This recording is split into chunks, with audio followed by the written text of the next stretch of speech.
अस्सलाम वालेकुम नाज़रीन, मैं हूँ वजिया ज़ुबैर। नाज़रीन, हमारे दिन का अहम तरीन वक्त जहाँ गुज़रता है उसके बारे में हम सोचते ही नहीं हैं। अब आप लोग सोच रहे होंगे मैं किस बारे में बात कर रही हूँ। मैं बात कर रही हूँ आपके बेडरूम के हवाले से। यानी हमारा जो सबसे अहम वक्त होता है, यानी हमारा आराम करने का, रिलैक्स होने का वक्त, उसके बारे में हम सोचते ही नहीं कि हम कहाँ रिलैक्स हो रहे हैं, हम कहाँ पुरसुकून हो रहे हैं। जहाँ हम पुरसुकून हो रहे हैं, क्या वाकई में वो कमरा पुरसुकून है? क्या वाकई में उस कमरे में जाने के बाद हम रिलैक्स फ़ील करते हैं? क्या उस कमरे में जाने के बाद हमारी टेंशन्स रिलीज़ होना शुरू हो जाती हैं? बहुत अहम सवाल है। हमने भी जाके लोगों के बेडरूम्स देखे नहीं हैं, हमने नहीं देखा कि उनके बेडरूम्स किस तरह के होते हैं। लेकिन जब हमने रिसर्चेस पढ़ी हैं या हमने लोगों के कमेंट्स और रिव्यूज़ देखे हैं, तो उससे हमें अंदाज़ा हुआ कि बहुत से लोगों के बेडरूम्स पुरसुकून नहीं होते हैं। तो आज हम इसी पे बात करेंगे कि किस तरह अपनी ख्वाबगाह को पुरसुकून बनाएं। और आप देखें ये लफ्ज़ ख्वाबगाह कितना खूबसूरत लगता है। बेडरूम के मुकाबले में मुझे तो ख्वाबगाह बड़ा पसंद है। ख्वाबगाह का नाम लेते ही जहन में एक ऐसी जगह का तस्वुर आ जाता है जो इंतहाई पुरसुकून है। तो हम बात करते हैं कि अपने ख्वाबगाह को हम किस तरह से पुरसुकून बना सकते हैं। तो पहली बात, चीज़ों को जगह पे रखें। यानी आपके बेडरूम में अगर कोई भी चीज़ जगह पे नहीं है तो वो आपको अच्छा फ़ील बिल्कुल भी नहीं देगी, आपको अच्छा लगेगा ही नहीं। बाज़ दफ़ा हमें अंदाज़ा नहीं होता है, लेकिन वो चीज़ें कहीं ना कहीं हमें इरिटेट कर रही होती हैं, हमें परेशान कर रही होती हैं। जब हम उन चीज़ों को हटा देते हैं फिर हमें लगता है कि अरे इससे तो हम कितना परेशान हो रहे थे, हमें अंदाज़ा ही नहीं था। वो आपके कपड़े भी हो सकते हैं। बहुत सी ख़वातीन जो हैं वो कपड़े जब उनके धुल के आते हैं वो बेडरूम में रख देती हैं कि चलो थोड़ी देर में तह करूँगी। वो कपड़े जितनी देर रखे रहते हैं वो आपको डिप्रेस्ड कर रहे होते हैं। और जिन ख़वातीन के पास एक ही बेडरूम होता है, यानी उनके बच्चे भी उनके साथ होते हैं, उनके लिए उसको मेंटेन करना और मुश्किल हो जाता है। तो कपड़े आप उसी वक्त लेकर आएँ जब आपके पास इतना टाइम हो कि आप उनको तह करके अलमारी में रख दें।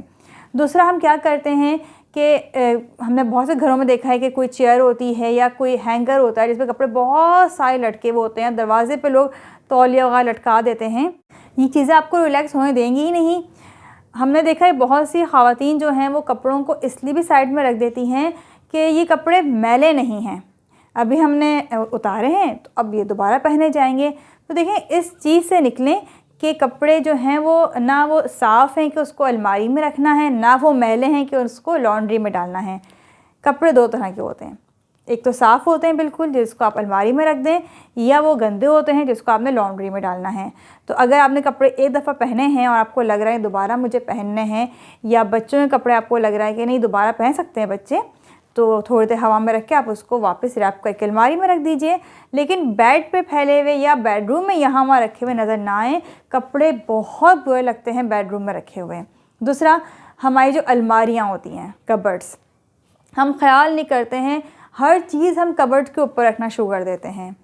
कोई भी चीज़ हो जाए समझ में नहीं आ रहा कहाँ रख रहे हैं, लॉक कबर्ड पर रख दें। बहुत से लोगों के सूटकेस कबर्ड्स के ऊपर रखे हुए होते हैं। बहुत बुरा लगता है कबर्ड्स पे कोई भी चीज़ रखी हुई हो, बिल्कुल निगाह को अच्छा नहीं लगता। हो सकता है कि आपको ये चीज़ अभी महसूस ना हो रही हो। अगर आपकी भी अलमारियों में चीज़ें रखी हुई हैं तो अभी जाइए अपनी अलमारी ऊपर से बिल्कुल साफ़ कर दें, फिर आप देखिएगा कितना अच्छा आप फील करेंगे उन चीज़ों को हटा के। इस तरह टिश्यू पेपर आपके बेडरूम में रखे हुए हैं, ड्रेसिंग टेबल पर आपने टिश्यू पेपर रख दिया है, अगर वो जगह पे नहीं है और ऐसे ही आपने रैप करके उसको फेंक सा दिया है, देखिए कितना बुरा लग रहा होगा। वो भी उसको उठा के डस्टबिन में डाल दें। आपकी एसेसरीज़ हैं, ज्वेलरीज़ हैं, जो भी चीज़ें आपके ठिकाने पे नहीं हैं वो आपको इरिटेट कर रही होंगी, परेशान कर रही होंगी। तो चीज़ें जब भी उठाएँ फ़ौरी तौर पे हाथ के हाथ उनको जगह पे रख दीजिए। दूसरी बात, रात में कमरे का जायज़ा लें। अब रात में कमरे का जायज़ा क्यों लें? देखें नाज़रीन, जब हम सोने के लेटते हैं तो ज़रूरी है कि आपका कमरा पुरसुकून हो। बहुत से लोग होते हैं जो ठीक है सुबह उठ के कमरा साफ़ कर लेंगे, नहीं, रात में ही अगर आपके कमरे में कोई चीज़ ठीक नहीं है, कोई चीज़ जगह पे नहीं है, तो पूरे कमरे का जायज़ा लें और चीज़ों को बिल्कुल जगह पे रखें। क्यों? क्योंकि जब चीज़ें जगह पे होंगी, कमरा पुरसुकून होगा तो आपको नींद बहुत अच्छी आएगी।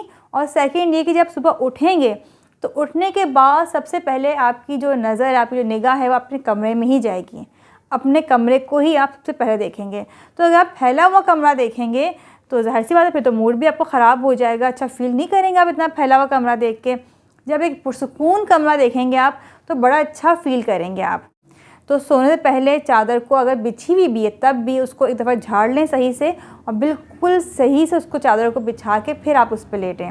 इस चीज़ को भी आप ख़ुद एक्सपीरियंस कर सकते हैं कि कभी चादर आपकी ऐसी ख़राब सी हो रही हो, उस पर आप लेट जाएं और उसके बाद चादर को बिल्कुल सही से बिछा के लेटें, आपको ख़ुद फ़र्क महसूस होगा कि कितना बड़ा चेंज आता है एक ज़रा सी तब्दीली से।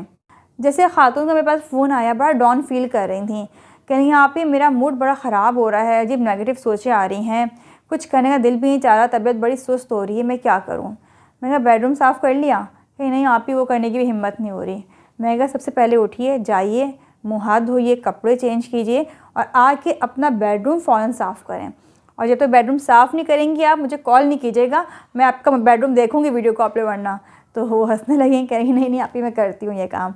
उसके बाद वो गई, वहाँ जाके अपना चेंज किया, ड्रेस चेंज किया, फिर मैं अपना बेडरूम साफ़ किया। फिर उन्होंने मुझे कॉल की कि आप ही आपने इतनी अच्छी टिप मुझे बताई है, इतना अच्छा मैं फ़ील कर रही हूँ अपना बेडरूम साफ़ करके। बच्चे जो थे वो बहुत ज़्यादा, वो भी मेरी वजह से बड़े परेशान हुए थे, इतना साफ़ सुथरा बेडरूम देख के वो भी इतना खुश हो गए। बल्कि जब मैं बेडरूम साफ़ कर रही थी तो बच्चे भी आ गए और उन्होंने मेरी हेल्प करवाई। तो देखें एक बेडरूम आपके लिए कितना इम्पॉर्टेंट होता है, अंदाज़ा ही नहीं होता हमें। तो अगर आपका बेडरूम फैला हुआ है तो उसको समेटना शुरू कर दें और रात में लाजमी बेडरूम साफ़ करके सोएं ताकि सुबह आपकी बहुत अच्छी और ख़ूबसूरत हो।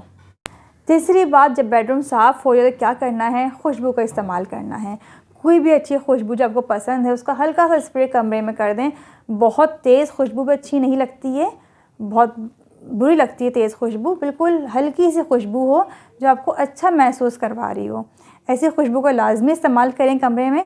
कमरा बहुत खूबसूरत लगता है और बहुत आप रिलैक्स फ़ील करते हैं ऐसे कमरे में।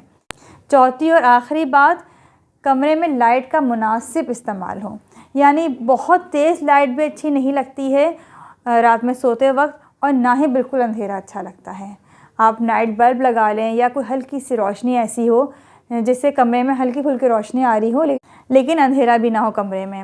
अच्छा, मुझे तो खैर तेज़ रोशनी बहुत पसंद है, लेकिन तेज़ रोशनी मुझे पसंद है दिन के टाइम पे, जब मैं सो नहीं रही होती हूँ, कमरे में बैठी होती हूँ, पढ़ रही होती हूँ, या वैसे ही अपने बेडरूम में बैठी हुई मैं फ़ोन पे बात कर रही होती हूँ, तो मुझे रोशनी अच्छी लगती है कमरे में।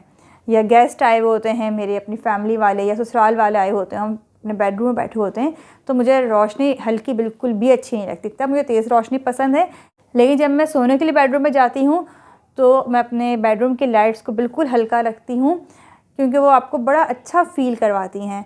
तो आप भी अपने बेडरूम में लाइट का बड़ा ख्याल रखें। इन 4 बातों पर अमल करेंगी तो आपका बेडरूम इतना खूबसूरत लगेगा, आपको वाकई में ख्वाबगह बन जाएगी आपकी।